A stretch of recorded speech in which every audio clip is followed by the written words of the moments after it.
Hey, how's it going, y'all? So, I've been working on this for my mom, rebuilding her engine on her car. So, we finally cleaned out the garage, and it gives me a little bit of space to mess with it now. It was pretty packed in here, but I want to kind of show y'all what's going on. I know there's going to be pictures or whatever on here, and I don't know if I'm going to put it at the beginning or towards the end of how it started, but this is what we got going on here, minus a rag, of course. So, we ended up honing all the bores, getting all that stuff done. I'm getting ready to put the, I already put the timing chain on, got that all done, and put new cores in here. I've got the water pump and everything set up now. Gonna attach it to here. I just finished torquing all the bolts here and in there.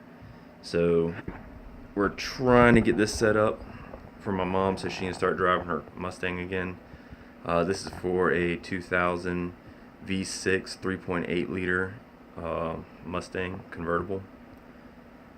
And hopefully all goes well. I'm getting ready to heat up the rods so I can put the new pistons on and hopefully get that put together. It's been a nightmare trying to get these pistons put in. First they sent me the wrong pistons, then they sent me the new pistons that fit, but the wrist pins didn't fit into the rods anymore, so I had to get new rods for it. Those came in, some used ones. I'm not going to mess with new because it's just too pricey, so we'll get those rods taken off the old pistons. We'll get the new pistons put onto those rods and put them in. Hopefully I have some pictures and video that I can take of doing that for y'all, and hopefully it works out. This is the first first time I've messed with a Ford engine. I have completely rebuilt a Subaru 2.5 liter single overhead cam engine. So it's looking good so far on this, from before and after pictures so far, but looks, it's not going to necessarily matter. Does it function like it's supposed to? So we will see how that works out. We'll see y'all in the next one. Thanks.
Alright, so I got the water pump on, I got the fuel pump, the oil pump and the oil filter, got the water pump pulley on, and got the pistons and rods in. Need to get those actually torqued, and we should be on easy street for the most part. So I'll get with you when we do a little bit more, but this is basically what we're looking at. Me redoing a 3.8 liter V6 Mustang engine from a 2000. Alright y'all, talk to you in a little bit. Alright, so now I've got the headers on, got all my valve springs and rockers on. So we're looking pretty good so far. Already turned it a few times, make sure everything's going good. Now I got the intake to put right there, so it's coming along, y'all.